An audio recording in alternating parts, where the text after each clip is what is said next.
భగవాన్ శ్రీ సత్యసాయి బాబా వారు గురించి ఈరోజు మనం 2 విషయాలు మాట్లాడుకోవాలి. ఎందుకంటే గత వారం రోజులుగా ఆయన యొక్క శత జయంతి ఉత్సవాలు పుట్టపర్తి కేంద్రంగా అనంతపురం జిల్లాలో అంగరంగ వైభవంగా నిర్వహిస్తున్నారు. సో, దాన్ని రాష్ట్ర ప్రభుత్వం కూడా అధికారిక ప్రోగ్రామ్‌గా, అధికారిక పండగ కూడా స్వీకరించి ఆ యొక్క కార్యక్రమాన్ని కొనసాగించింది. సత్యసాయి బాబా వారి శత జయంతి ఉత్సవాలకు భారతదేశంలో అలాగే విదేశాల్లో ఉన్నటువంటి అత్యంత ప్రముఖులు కూడా ఈ యొక్క కార్యక్రమానికి ముఖ్య అతిథులుగా హాజరయ్యారు. సో, వారందరిలో మనం ముఖ్యంగా మాట్లాడుకుంటే మన రాష్ట్రం నుంచి ముఖ్యమంత్రి చంద్రబాబు నాయుడు, అలాగే నారా లోకేష్, భారత ప్రభుత్వం నుంచి నరేంద్ర మోడీ, రాష్ట్రపతి ద్రౌపది ముర్ము, ఉపరాష్ట్రపతి రాధాకృష్ణన్, ప్రముఖ క్రీడాకారులు సచిన్ టెండూల్కర్, అలాగే విదేశాల నుంచి కూడా అనేక మంది ప్రముఖులు ఈ యొక్క కార్యక్రమానికి హాజరై సత్యసాయి బాబా వారి శత జయంత్యోత్సవాలని సక్సెస్ఫుల్‌గా కంప్లీట్ చేయటువంటి విషయం మనందరం చూసాం. సో, ఈరోజు మనం సత్యసాయి బాబా గురించి ఏం మాట్లాడుకోవాలి అనేది ఒకసారి మనం చూసినట్లయితే,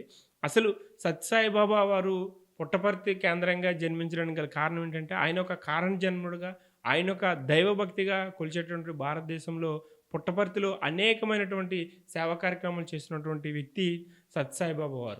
కొన్ని సందర్భాల్లో భారత ప్రభుత్వం అలాగే రాష్ట్ర ప్రభుత్వాలు చేయలేనటువంటి సేవా కార్యక్రమాలు, అటువంటి కార్యక్రమాలు చేసి కొన్ని కోట్లాది మంది హృదయాల్లో ఆయన ఒక దైవ సమానుడిగా, ఒక దైవంతో సమానమైనటువంటి వ్యక్తిగా, భూమి మీద నడయాడే మానవ రూపేణ ఉన్నటువంటి దేవుడిగా ఆయన ఒక సముచిత స్థానం కల్పించుకున్నటువంటి వ్యక్తి సత్యసాయి బాబా వారు. సో, అలాంటి వ్యక్తి ఈరోజు మనుషుల మధ్య లేకపోయినప్పటికీ కూడా ఆయన ఉన్నారనేటువంటి ఒక ఆలోచనతో, ఆయన మీద ఉన్నటువంటి భక్తితో చాలామంది కూడా ఈ యొక్క సత్యసాయి బాబా వారిని నమ్మడం జరుగుతుంది. సో, అలాంటి వ్యక్తికి ఈరోజు శత జయంత్యోత్సవాలు పుట్టపర్తి కేంద్రంగా ప్రశాంతి నిలయంలో చాలా అంగరంగ వైభవంగా నిర్వహించింది. సో, అటు భారత ప్రభుత్వంతో పాటు ఇటు రాష్ట్ర ప్రభుత్వం కూడా ఈ యొక్క కార్యక్రమాన్ని ప్రతిష్టాత్మకంగా తీసుకొని ఈ యొక్క కార్యక్రమాన్ని నిర్వహించారు. ఆయన చేసినటువంటి సేవ ఏంటి, ఆయన చేసినటువంటి మంచి ఏంటి అనేది మనం కొన్ని విషయాలు మనం మాట్లాడుకున్నట్టయితే, ఏదైతే అనంతపురం లాంటి జిల్లాలో రాళ్ళు, రప్పలు, కొండలు తప్ప ఇంకా వేరే సోర్స్ లేనటువంటి ప్రాంతంలో గుక్కడి నీళ్లు కూడా అక్కడ పడినటువంటి ప్రాంతంలో అక్కడ ఉన్నటువంటి ప్రజలకి దాహార్తం తీర్చేందుకు ఆయన చేసినటువంటి మొట్టమొదటి సేవా కార్యక్రమం. ఏదైతే రాయలసీమ ప్రాంతంలో రాళ్ళు రప్పలతో ఉన్నటువంటి ప్రాంతానికి నీళ్ళు తీసుకొచ్చి అక్కడ ఉన్నటువంటి ప్రజలకి నీళ్ళకు కరువు లేదు అనేటువంటి ప్రయత్నం చేసినటువంటి వ్యక్తి సత్యసాయి బాబా వారు. అలాగే విద్య కావచ్చు, వైద్యం కావచ్చు, లేదనుకుంటే హాస్పిటల్స్ కావచ్చు, లేదనుకుంటే పేద విద్యార్థులకు విద్యను అందించడం విషయంలో కూడా ఆయన ప్రధానంగా ఆయన ధ్యేయంగా చేసుకున్నటువంటి విషయం. ఎల్కేజీ నుండి హయ్యర్ ఎడ్యుకేషన్ వరకు, పీజీ, డిప్లొమా వరకు కూడా ఆయన సత్యసాయి ఇన్స్టిట్యూషన్ స్థాపించి పేద విద్యార్థులు, టాలెంట్ ఉన్నటువంటి విద్యార్థులను గుర్తించి వాళ్ళకి ఫ్రీగా విద్యను అందించేటువంటి మరో సేవా కార్యక్రమం. అలాగే వైద్యం, ఏదైతే ఉన్నత వైద్యం లేదనుకుంటే నాణ్యతతో కూడినటువంటి వైద్యం అందక చాలామంది రాయలసీమ ప్రాంతంలో ప్రాణాలు పోతుంటే, అటువంటి ప్రాణాలు పోకూడదు, వాళ్ళందరినీ కాపాడాలనేటువంటి కాన్సెప్ట్తో ఆయన స్వతహాగా ఆయన సొంత నిధులతో హాస్పిటల్స్ కట్టించి, అంబులెన్స్ సర్వీస్ పెట్టించి, గ్రామాల్లో ఆయన యొక్క వైద్య సేవలను అందించి, ప్రజల యొక్క ఏదైతే నాణ్యమైన వైద్యం అందక ప్రాణాలు కోల్పోతున్న వారందరికీ కూడా సత్యసాయి ట్రస్ట్ ద్వారా అనేక వైద్య కార్యక్రమాలు చేసి అనేక లక్షల కోట్ల మంది ప్రాణాలు నిలబెట్టినటువంటి ఆయన చేసినటువంటి మరో సేవా కార్యక్రమం. సో, ఆంధ్రప్రదేశ్లో అలాగే అనంతపురం జిల్లాలో పుట్టపర్తిలోనే కాకుండా బెంగళూరు కావచ్చు, చెన్నై కావచ్చు, విదేశాల్లో కూడా తమ భక్తులు సంపాదించుకుని విదేశాల్లో కూడా తమ ట్రస్టుల ద్వారా అనేకమైనటువంటి సేవా కార్యక్రమాలు చేసినటువంటి వ్యక్తి సత్యసాయి బాబా వారు. సో, ఇలాంటి వ్యక్తి ఈరోజు మనుషుల మధ్య ఉన్నప్పటికీ కూడా ఆయన చేసినటువంటి సేవల పట్ల, ఆయన చేసినటువంటి సర్వీస్ పట్ల, ఆయన చేసినటువంటి ప్రేమ పట్ల ఈరోజు అనేక మంది ముగ్ధులై ఈరోజు భారతదేశంలో అలాగే వివిధ దేశాల్లో ఉన్నటువంటి ప్రముఖులు, సెలబ్రిటీస్ కావచ్చు, రాజకీయ నాయకులు కావచ్చు, లేదనుకుంటే వివిధ హోదాలో ఉన్నటువంటి ప్రముఖులు కూడా ఈరోజు అందరూ వచ్చి బాబా సమాధి వద్ద నివాళులు అర్పించారు. సో, ఏది ఏమైనప్పటికీ కూడా సత్యసాయి బాబా వారి లాంటి వ్యక్తి, మనిషి కావచ్చు, దేవుడు కావచ్చు, వాట్ ఎవర్ ఇట్ ఈజ్, కానీ ఆయన చేసినటువంటి సర్వీసు ఎప్పటికీ ప్రజల మధ్యలో గుర్తుండిపోయేటటువంటి సర్వీస్ చేసినటువంటి వ్యక్తి సత్యసాయి బాబా వారు.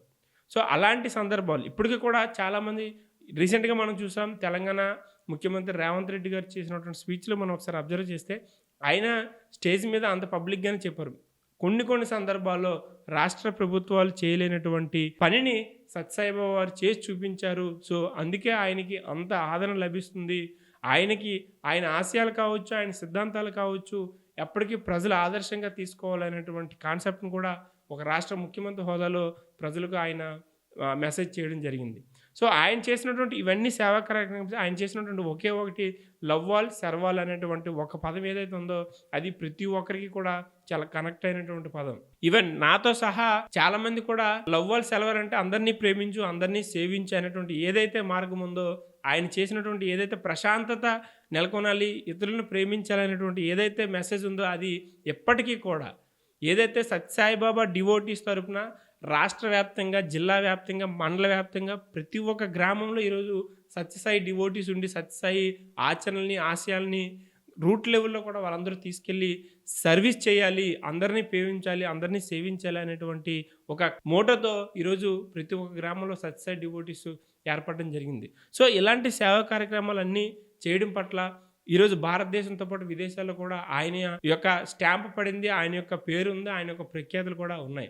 సో అలాంటి సందర్భాల్లో రాష్ట్ర ప్రభుత్వం ఈరోజు భారత ప్రభుత్వం కూడా ఆయన యొక్క శత జయంతి ఉత్సవాలు చాలా అంగరంగ వైభవంగా జరిపించడం పట్ల అటు సత్యసాయి డివోటీస్తో పాటు 50 మంది భారత భక్తులందరూ కూడా ఈరోజు హర్షం వ్యక్తం చేస్తున్నారు. సో సత్యసాయిబాబా ఈరోజు మన మధ్య లేకపోయినా ఆయన చేసినటువంటి సేవ, ఆయన అందించినటువంటి ఆచరణలు, ఆయన చూపించినటువంటి స్ఫూర్తి ఈరోజు ప్రతి ఒక్క ప్రజల్లో కూడా నిలబడి ఉంది. ఈరోజు ప్రతి ఒక్క ప్రజలు కూడా దాన్ని ఆచరిస్తున్నారనేటువంటి సంతోషంలో ఈరోజు రాష్ట్ర ప్రభుత్వం అలాగే భారత ప్రభుత్వం తీసుకున్నటువంటి చొరవతో 50 మంది భక్తులు కూడా చాలా సంతోషంగా జీవిస్తున్నటువంటి సమయం.